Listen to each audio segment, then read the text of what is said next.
Com a palavra, o Dr. Carlos. Boa noite a todos.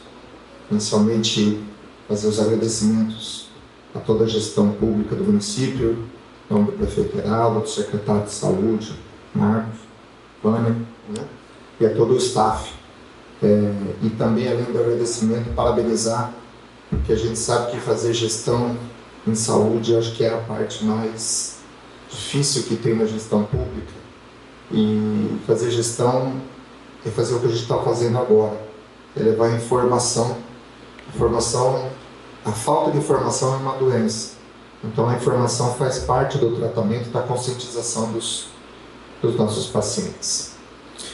Bem, a própria Vânia já deu uma introdução falando para nós como que surgiu o Novembro Azul, né? A história na Austrália dos motoqueiros que resolveram deixar o bigode crescer, o mustache e tudo mais. Mas quando a gente fala em Novembro Azul, a gente fala não única e exclusivamente da próstata. A gente está falando de saúde do homem. Tá? Alguns dados são interessantes. Se você analisar a expectativa de vida média de um brasileiro hoje, o brasileirinho que nasceu aqui no hospital da cidade, qual que é a espera de sobrevida para ele? Em torno de 73 até 74 anos, na média. Por isso, se a gente colocar na média por sexo, a gente vê o quê? Que a média de vida das mulheres brasileiras está em torno de 76 anos. Para os homens brasileiros, 69.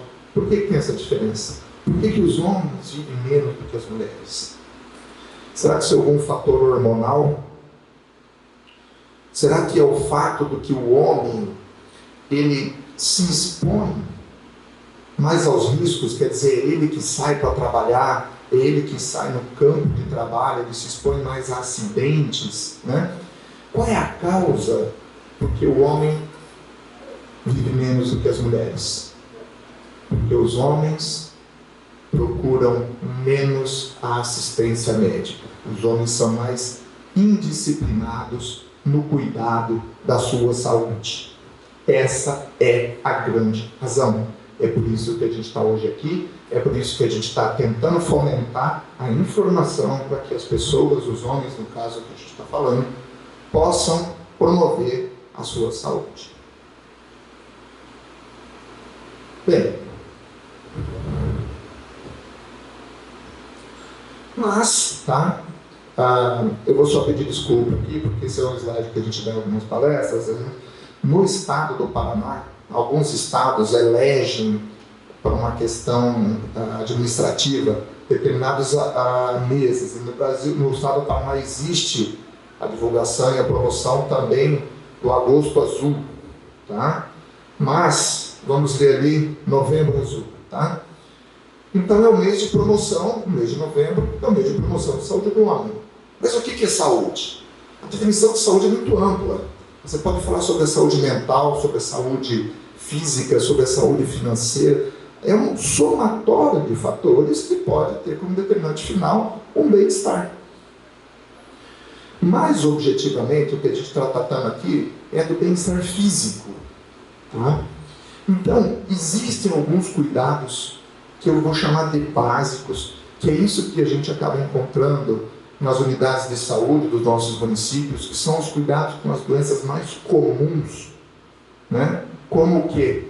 Como tratamento de hipertensão arterial, de diabetes, né?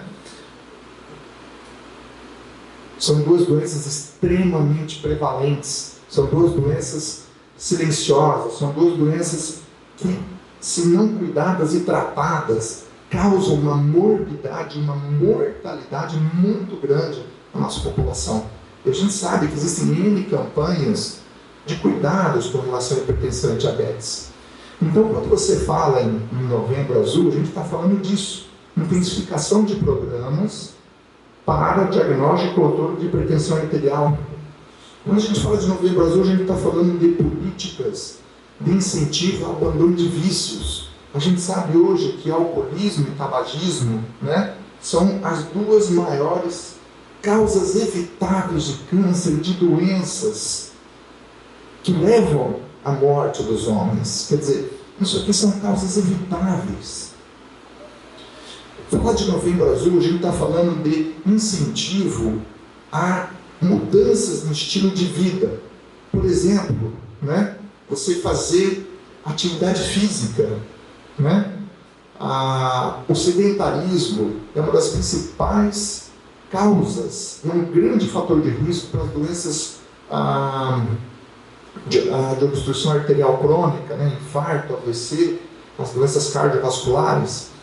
Você deixar de ser um sedentário, a Organização Mundial de Saúde diz que se você fizer uma caminhada de 30 minutos por semana, melhor, 30 minutos por dia, 5 vezes por semana, ou seja, 150 minutos por semana, você deixa de ser sedentário, você deixa de ter um grande fator de risco para a doença cardiovascular. Novembro Azul é um incentivo a você ter uma melhor dieta do seu dia a dia, você diminuir a ingestão de açúcares, de sal, da carne vermelha e da gordura. Incentivo a uma dieta mais rica em fibras, em frutas, verduras, tá? Então, tudo isso é Novembro Azul. E junto com o Novembro Azul, a gente sugere, ou melhor, é indicado, você fazer exames preventivos. Eu vou explicar depois que isso aqui não é bem preventivo, tá? Na verdade é um exame de screening, um exame de procura da população dos cânceres mais comuns. E qual é o câncer mais comum do homem? Câncer de próstata. Na realidade, o câncer mais comum do homem e da mulher não é próstata, é o câncer de pele. Porém, a gente sabe que o câncer de pele é um câncer de baixíssima letalidade. A não ser o tipo melanoma, a maioria dos cânceres eles causam mais morbidade do que realmente letalidade. Mas câncer letal ou câncer mais frequente e mais comum do homem está aqui, próstata. Tá? Bem, eu sou urologista, eu vim aqui para falar hoje sobre câncer de próstata, falar um pouquinho sobre a próstata, na verdade, mas só lembrar que Novembro Azul não é só fazer exame de próstata, Novembro Azul é cuidar da sua saúde. E lembrar também que não é só em novembro, cuidar da nossa saúde é qualquer mês, tá? Bem, a gente vai falar agora de próstata, né? Tá, mas o que é a próstata, né? Isso aqui é um corte sagital, é como o senhor disse, o homem ao meio, e para a gente identificar aqui algumas estruturas. Aqui em cima, a bexiga.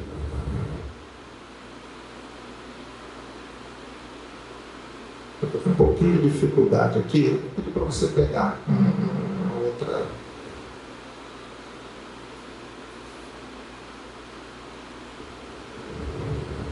Só a ponteira.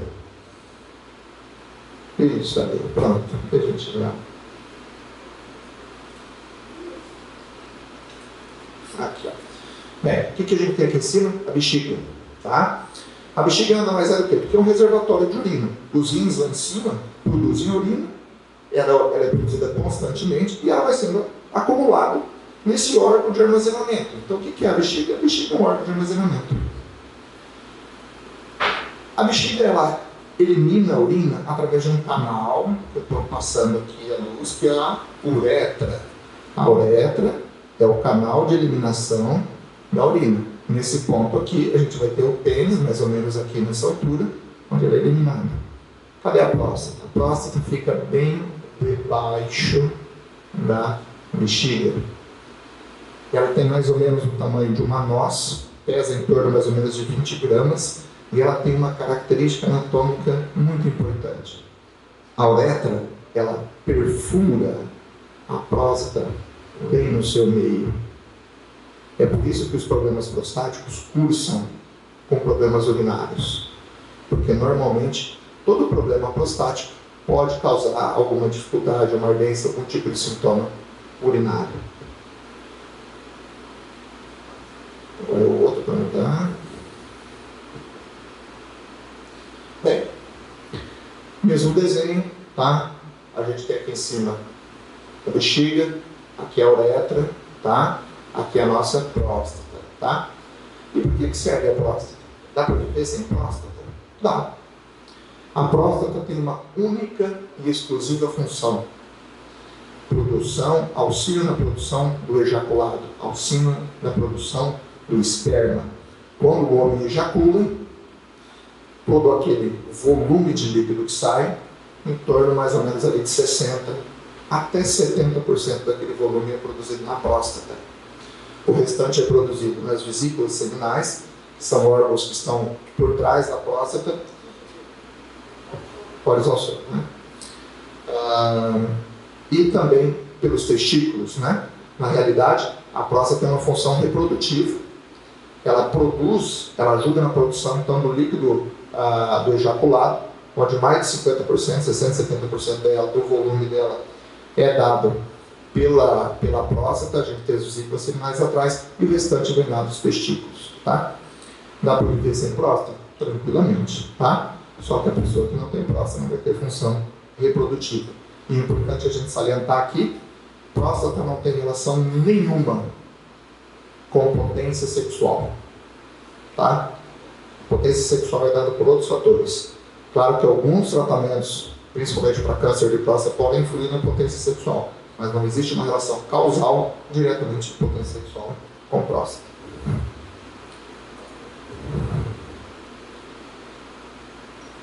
No contexto que a gente tem aqui a bexiga, aqui embaixo próstata, aqui o canal urinário, a uretra, tá? E aqui serve para a gente mostrar também as vesículas seminais que estão atrás da próstata, da bexiga, né? E aqui o testículo que produz propriamente dito os espermatozoides e que levam os espermatozoides até o encontro dessas três estruturas. Então, na próstata existe um encontro da chegada dos ductos do testículo às vesículas seminais e tudo isso sai nesses orifícios aqui, que são chamados de ductos ejaculatórios. Daqui é que sai toda a secreção que é eliminada na ejaculação. Importante, quando a gente fala de próstata, a próstata é sede de uma série de problemas, não é única e exclusivamente câncer de próstata. Na realidade, existem problemas até mais frequentes do que o câncer de próstata. Então é importante a gente conhecer um pouquinho, porque assim a gente pode poder orientar melhor as pessoas e poder saber realmente se aquilo que a gente está lidando ou está vendo realmente se trata de um câncer ou se é de algum outro problema. Os três problemas mais comuns da próstata, quais são? Prostatites, a chamada hiperplasia prostática benigna e o câncer de próstata. Então vamos falar um pouquinho de cada um deles, tá? O que é uma prostatite? Né?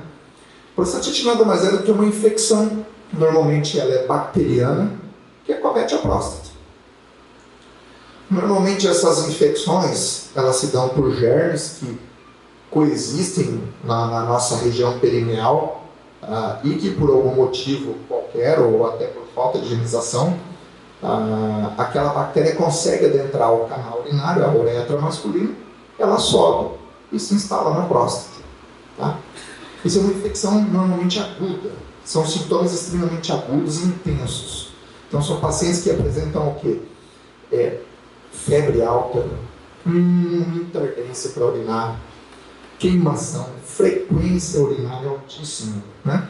Ele acabou de urinar, urinou um pouquinho, daqui a pouco ele quer urinar de novo. Ele arde em febre, e aqui costuma dar febre alta. Tá?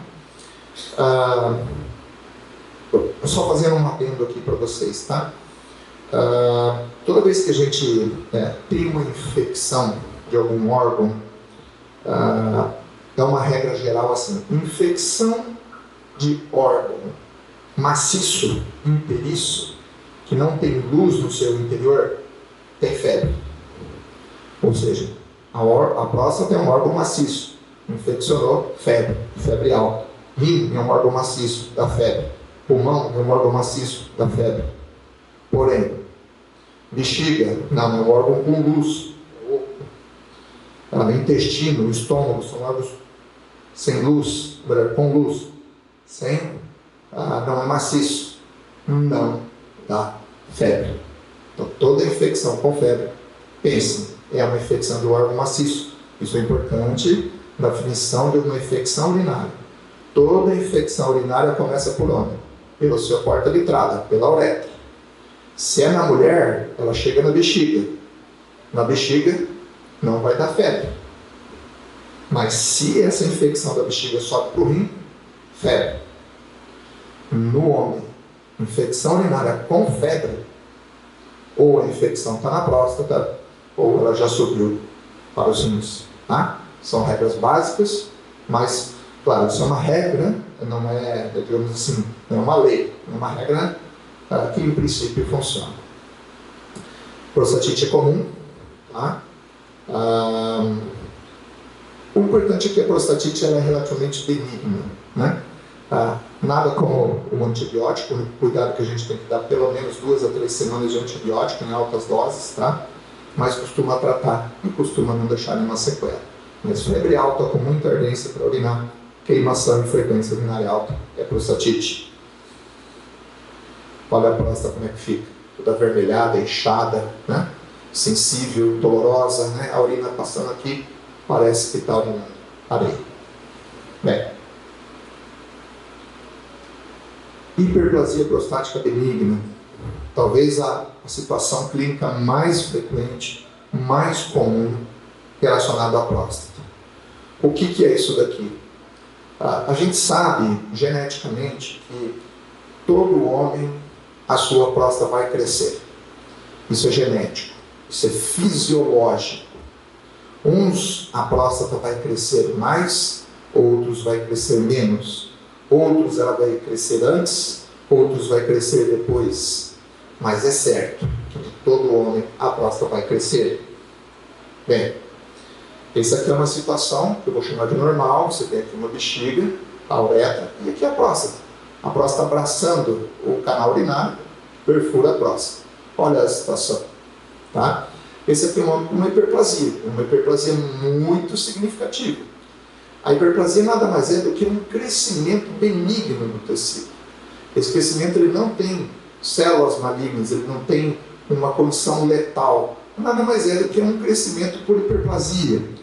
Porém, lembrando daquela situação anatômica, que a uretra perfura a próstata, esse crescimento, o que ele faz com a uretra?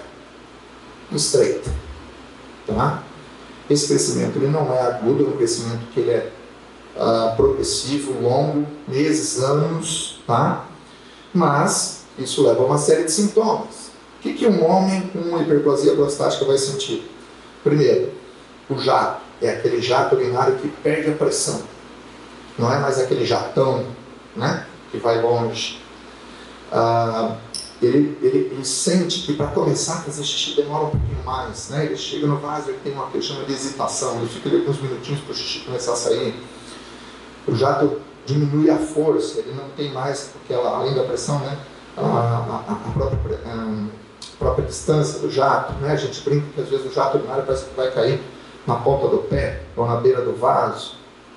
São pacientes que começam um jato, aquele jato diminui, ele espera um pouquinho, ele faz uma forcinha com a barriga, urina mais um pouco, né? Ele vai urinar mais vezes porque ele não consegue esvaziar totalmente a bexiga às vezes. Então ele tem que urinar com mais frequência. Urinar à noite. Urinar à noite talvez seja um dos sintomas que mais incomodam o homem. Na verdade, a noite foi feita para dormir, né? E às vezes você tem pacientes que chegam a ter que acordar 3, 4, 5. Já tive a situação de pegar pacientes que diz que urinou até 10 vezes durante a noite. O paciente urina extremamente mal. Então a nictúria é um sintoma muito frequente na hiperplasia prostática benigna. Tá? Bem,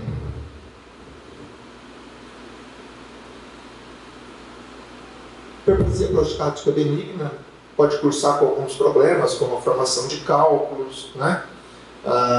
Pode cursar com formação de divertículos, tá? E até a situação mais crítica, que é não conseguir urinar e ter a necessidade de passar uma sonda através daquela uretra espremida para drenar a sua urina. Isso aqui chama-se retenção urinária.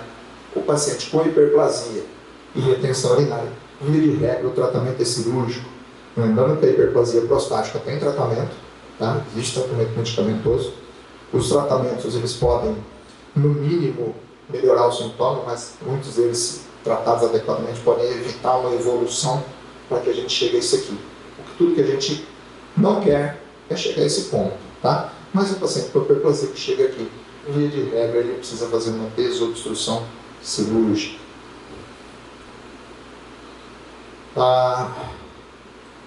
Muito comum a gente falar que o paciente precisa fazer um laser de próstata, né? Ele precisa fazer uma desobstrução prostática, né? As desobstruções, basicamente, o que é? A gente abrir aquele canal, tá? Aquele canal que ficou estreitado.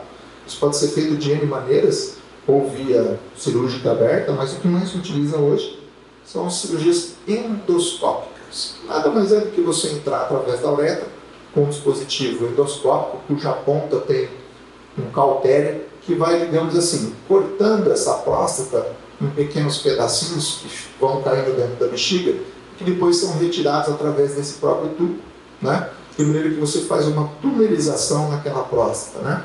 Isso é chamado laser de próstata, ou RTU, ressecção transuretral da próstata, né? A gente imagina que é alguma coisa extremamente complexa, mas na realidade não é. A RTU de próstata já é feita há mais de 50 anos, muito semelhante, como se faz hoje, é muito semelhante como se faz há 50 anos atrás ainda.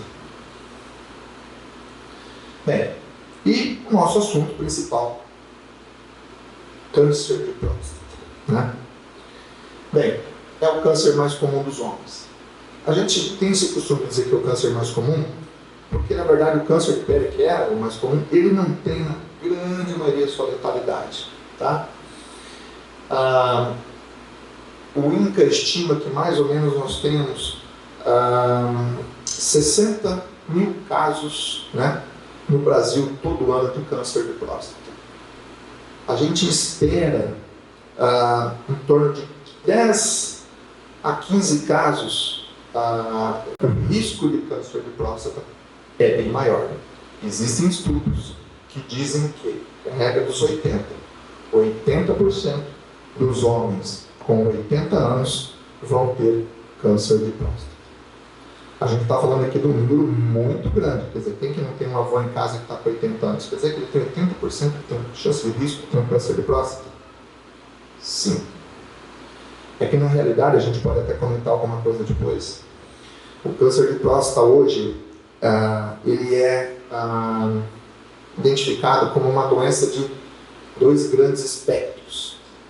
O câncer de próstata ele pode ser desde uma doença lenta e indolente até uma doença extremamente agressiva e rápida. O importante é que a maioria dos pacientes onde o câncer é lento e indolente são os pacientes idosos. E ele é rápido e agressivo nos pacientes mais jovens, tá? De maneira que determinados pacientes acima de 80 anos, a gente nem procura diagnosticar câncer de próstata. Por quê? Porque muitos vão ter, e a grande maioria não precisa nem saber que tem, porque essa doença não vai impactar na vida dele, não vai tirar a qualidade de vida, nem a sobrevida dele. Aí é que realmente, muitas vezes, entra a orientação de um especialista. Bem, existe uma teoria que, por exemplo, a gente sabe que a raça amarela, os japoneses no Japão, eles têm uma menor incidência de câncer de próstata. Então, dentre os fatores de risco, durante muitos anos, e na época que eu me formei, a gente falava, a raça amarela tem menos risco de câncer de próstata do que a raça branca, e a raça negra tem um risco maior. Isso, na realidade, meio que caiu por terra, e se acredita que, isso não existe uma comprovação, porque é um estudo muito complexo de se fazer, que aquelas populações onde tem uma maior ingestão de gordura de origem animal, parece existir uma maior incidência de câncer de próstata. O japonês que mora no Japão, ele tem uma incidência X de câncer de próstata, que é menor do que a raça branca. Porém, aquelas comunidades japonesas que migraram para os Estados Unidos e lá adquiriram hábitos alimentares do americano, e uma das grandes diferenças é a ingestão de carne vermelha. O japonês ele come muito carne branca, né, o peixe. Tá? Esse japonês que migrou dos Estados Unidos passou a ter uma incidência de câncer de próstata igual ao americano. Então existe essa teoria, tá? Não existe uma comprovação disso, mas se você receber um paciente, ele entra no seu consultório e ele fala assim: doutor, meu pai teve câncer de próstata, o meu tio também, eu tenho muita preocupação, o que o senhor me recomenda? Claro, o que eu recomendo é que você faça o exame anualmente, sem falhas, e vou sugerir você ter uma dieta pobre em gordura animal. Vai funcionar? Não sei, mas é a única coisa que realmente a gente pode estar sugerindo para esse paciente. A Vânia já comentou, né, qual que é a grande situação que a gente tem com relação ao câncer, não só o de próstata. Na verdade, isso aqui funciona para todos os cânceres, né? Todo câncer que é diagnosticado no início, tá, não dá sintoma, melhor. Todo câncer, no início, ele tem chance de ser tratado e curado. Porém, a maioria desses cânceres não dão sintomas. Sintoma na fase inicial, quando o câncer é curado. Qual que é? Nenhum. Absolutamente nenhum.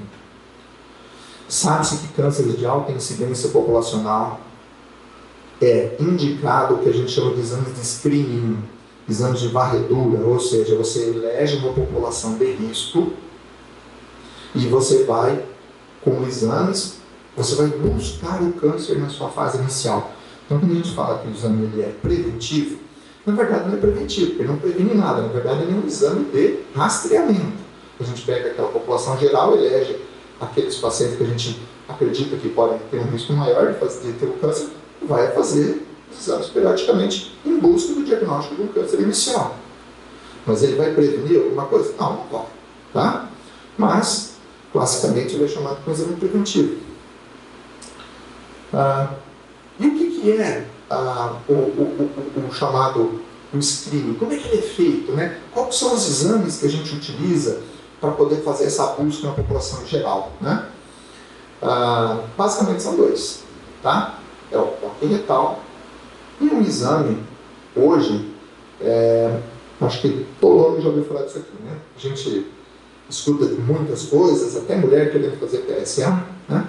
Mas vamos falar alguma coisa um pouquinho do exame de screening, nesses dois exames aqui. PSA. O que é o PSA? Né?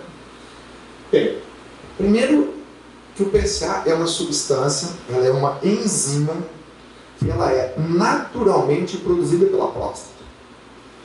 Todo homem já deve ter percebido que quando ele tem uma ejaculação, aquele esperma que sai, parece que ele forma um coágulo.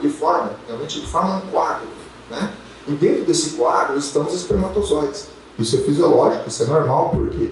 Porque numa situação fisiológica de reprodução, se esses espermatozoides entrassem no fundo do saco vaginal, direto em contato com a acidez que existe no canal vaginal, a maioria dos espermatozoides iriam morrer.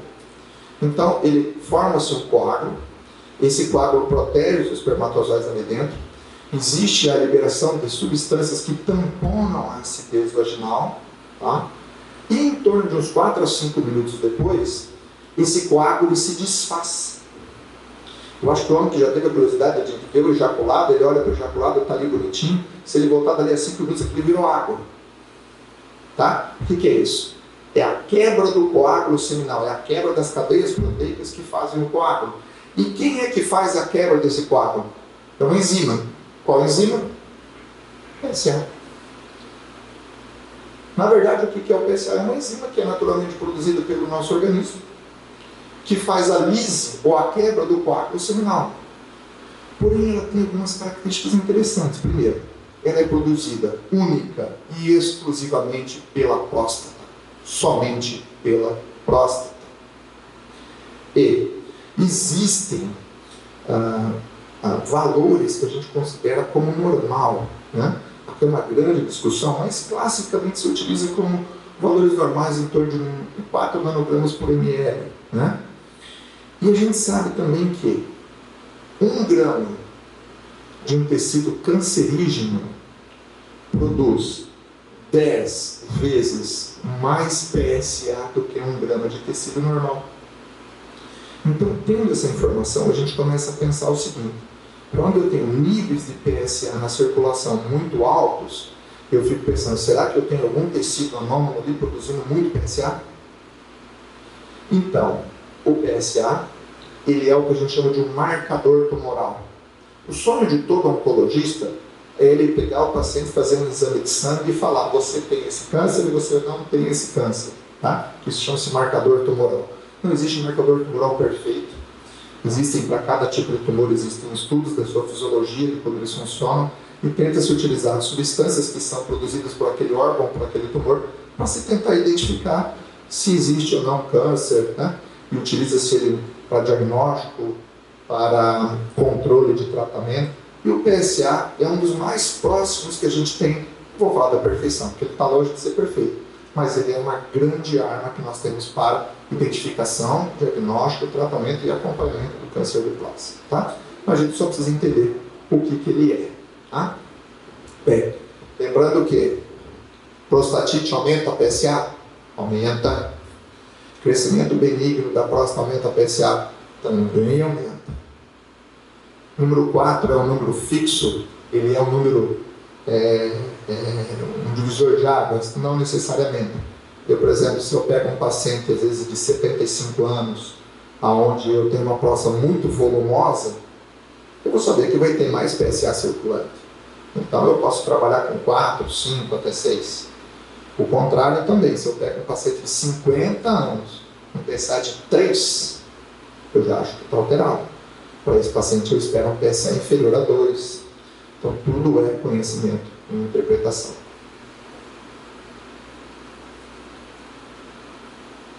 Toque retal, tá? Bem, agora a gente estava falando para nós, né? A gente vive numa sociedade ainda muito machista, né? A gente tem, às vezes, alguma dificuldade de poder abordar esse assunto, de poder orientar os nossos pacientes, mas, se não fosse importante, a gente não estava hoje à noite aqui falando sobre isso. O toque retal é um exame simples. Então, o exame faz parte da rotina médica. Infelizmente, nem todos os médicos o fazem quando deveriam. Muitas vezes por não gerar um desconforto na consulta. Porém, a informação está chegando. A gente está vivendo uma época hoje, talvez há 25 anos atrás, a gente tinha dificuldade de acesso à informação. Hoje a gente tem informação em todo lado, porque a gente tem que ver a qualidade da informação. A gente tem que buscar a informação correta nas fontes adequadas.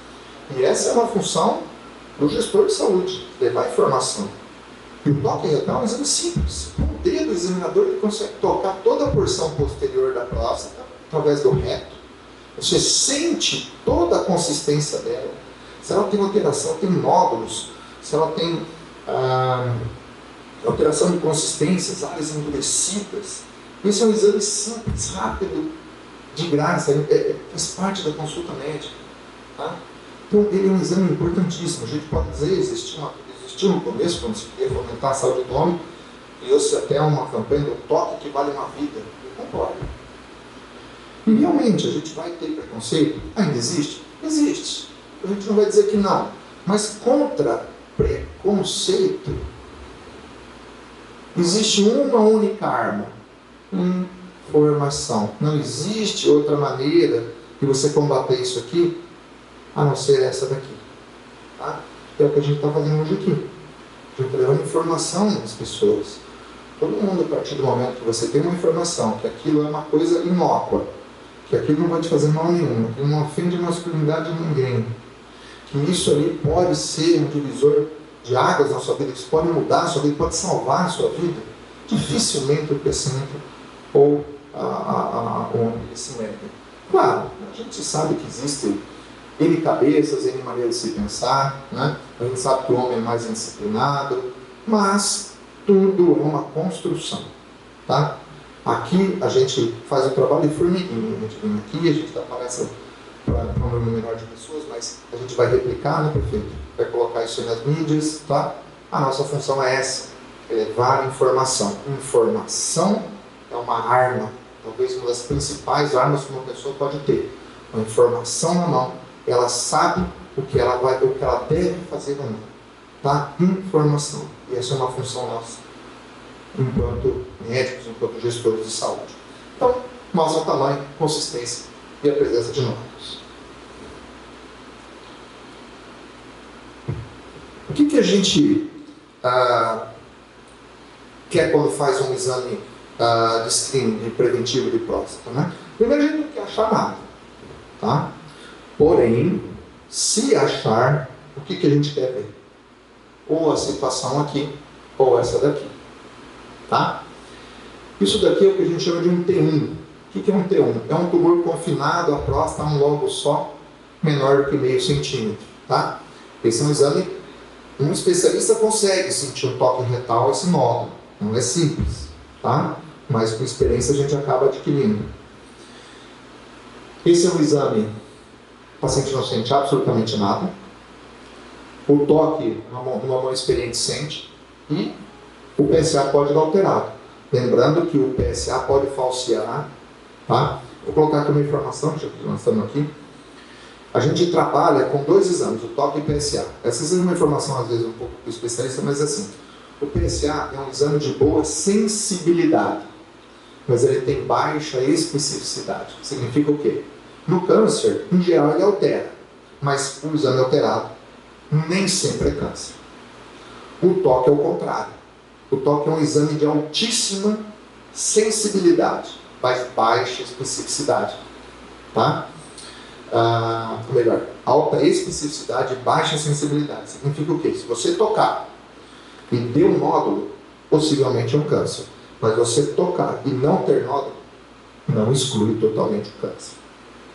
Se você junta os dois, você passa a ter um exame de boa sensibilidade e de boa especificidade. É por isso que a gente associa toque com PSA. Situação segunda aqui, o T2. Esse é um tumor de mais de meio, aqui deve ter mais ou menos aí 1,5, 2, não chega a 2 centímetros, tá? Esse é um exame que qualquer médico, em geral, sem experiência no toque, ele sente isso daqui, tá? Um nódulo até meio grotesco, tá? A chance do PSA estar alterado aqui é enorme, tá? E esse paciente não sente absolutamente nada. Nessas duas situações aqui, eu tenho uma chance de tratar e curar esse paciente em torno de 90%. O que a gente não quer é pegar isso aqui, tá? Esse aqui eu tenho um tumor que já não está mais restrito à próstata, ele já está invadindo vesícula seminal, talvez o reto, e já um T4. Essa é uma situação já bem complicada, reto, bexiga, vesícula seminal, possivelmente esse daqui, esse tumor já deu metástase principalmente para os ossos. O câncer de próstata tem uma característica que ele tem predileção por se instalar na corrente sanguínea e parar nos ossos. Infelizmente, a gente ainda recebe pacientes que chegam na unidade de saúde já com uma fratura de coluna patológica. A fratura achata a fratura e você vai ver aquela fratura é uma metástase de um câncer de próstata. Essas duas situações aqui não existem mais cura. Existe controle, existe tratamento, mas não existe cura. Para a gente colocar alguma coisa em relação ao que a gente falou lá no meio da palestra. Nós temos cânceres indolentes e nós temos cânceres agressivos. Nós temos uma escala grande deles, né? Bem, um câncer indolente, né? Como que a gente sabe se ele é indolente? Primeiro, é baseado pela idade e segundo, pelos níveis de PSA e pelo exame da biópsia. Muitos pacientes vão para a biópsia para a gente saber o grau de agressividade da doença. Tumores de baixa agressividade em pacientes idosos com PSA baixo, tratamentos menos agressivos, por vezes até só acompanhamento. Existem tumores de baixo grau que levam 10 anos vai crescer 1 centímetro. Do outro lado, tumores agressivos, né, principalmente os pacientes mais jovens, você pode, às vezes, entre o diagnóstico, tratamento e morte do paciente, não passar de 6 meses. Então, qual paciente deve ser submetido ao exame de screening? Qual paciente eu tenho que colocar? Hoje, até há uns 7, 8 anos atrás, a faixa etária era dos 40 aos 80 anos. O que se viu? Que dos 40 aos 50, a chance de você ter um câncer de próstata é muito baixa. Ou seja, você gasta muito dinheiro, você faz um esforço de fazer exames e você vai atingir um número muito pequeno de pessoas que vão se beneficiar disso. E acima dos 70 anos, o que acontecia? Você diagnosticava câncer demais. Cânceres em pacientes idosos, às vezes aquele paciente que já teve um derrame, um AVC, um infarto, já tem um início de Alzheimer, quer dizer, ele é um paciente que, vamos ser francos, ele tem uma projeção de vida limitada, onde possivelmente esse câncer ele não precisa nem ser diagnosticado. Então hoje mais atualmente, para a eleição de políticas de saúde, a idade onde nós temos o maior benefício para a realização do screening de câncer de próstata é dos 50 aos 70 anos. Tá? Claro que daí vem o bom senso. Está errado fazer exame de próstata aos 50? Não, de maneira alguma não está errado. Mas talvez não deva fazer parte de um planejamento orçamentário onde você está pensando no bem-estar social. Você tem que fazer porque vida não tem preço, mas tem custo. O dinheiro tem que ser bem empregado, Marcos. Você sabe disso, né? O prefeito sabe disso. Então, a gente tem que fazer as políticas e usar o dinheiro para o bem comum, para o bem maior. Tá? Então, uma política bem ajustada hoje trabalha em torno dos 50 aos 70 anos. Está errado você fazer um exame, um screening de câncer de próstata no paciente acima de 70 anos? Não está errado. Pelo contrário, ótimo seria. Mas, saiba que você vai estar talvez deixando de beneficiar quem realmente tinha que ser diagnosticado. Ou se você pega um paciente de 75 anos que está voltando, que jogou tênis a manhã inteira e à tarde ele vai num bailão, quer dizer, o cara não toma um remedinho para pressão nem para diabetes, né? Joga a bola e corre 10 km à tarde, isso também, você sabe que ele vai viver mais uns 20 ou 30 anos, isso talvez você tenha que fazer também. Tá? E só para a gente deixar como fator de informação, quando a doença é localizada, como é que eu trato o câncer de próstata? 2 modalidades. Ou a modalidade cirúrgica, ou a modalidade radioterápica. Tá? A radioterapia evoluiu muito nos últimos anos. Muito. A radioterapia, de uma regra geral, entende o seguinte: a radioterapia funciona para tratar câncer? Muito. Funciona muito bem. O problema é que para ela tratar, ela tem que ter muita intensidade, ela tem que ter uma alta dose. Quanto maior a dose, maiores os efeitos colaterais. Esse aqui é o grande problema. Porém, a radioterapia evoluiu muito nos últimos anos. Hoje existem aparelhos que conseguem desenhar o tumor. Você faz um exame de imagem, você desenha a próstata, você pode irradiar fazendo as curvas naturais da próstata, identificar dentro dessa próstata um nódulo e dar maior dose num nódulo, menor na próstata, praticamente zero ao redor dela. Tá? Isso é chamado de radioterapia moldada por imagem, o IMRT. E a gente tem a felicidade de ter um aparelho desse no CEONC, tá? Porque nos dá uma tranquilidade, uma satisfação enorme, porque não é todo lugar que consegue oferecer uma tecnologia dessas, tá? Tratamento cirúrgico, tá? São as 2 opções para a doença localizada.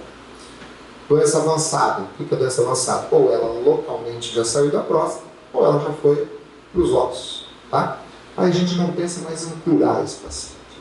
Eu penso em dar qualidade de vida e sobrevida. E aqui vai uma informação importante, tá? O câncer de próstata tem uma segunda característica muito própria dele. O câncer de próstata ele precisa de hormônio.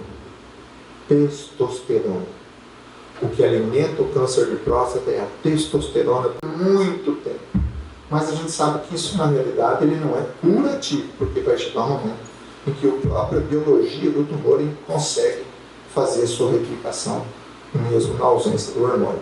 Existem muitos estudos sobre isso, existem drogas novas que estão também mudando a história natural da doença avançada, onde a gente antes conseguia dar sobrevida para esses pacientes aí de 5, 6, 7, hoje a gente está falando de 10, 15, até mais. Tá? Mas assim, a intenção principal hoje, a gente veio aqui, a gente falou de falar sobre próstata, mas eu acho que é importante a gente lembrar o seguinte: Novembro Azul é um mês de promoção de saúde do homem, é onde a gente intensifica as campanhas sobre a saúde do homem. Saúde do homem não é só fazer exame de próstata, ter todos aqueles cuidados, cuidado com as doenças mais crônicas, abandono de vícios, dieta saudável, atividade física, fazer o seu exame preventivo. E lembrar principalmente que não é só no mês de novembro, é todos os meses. Tá? Eu acho que era isso. Muito obrigado a todos.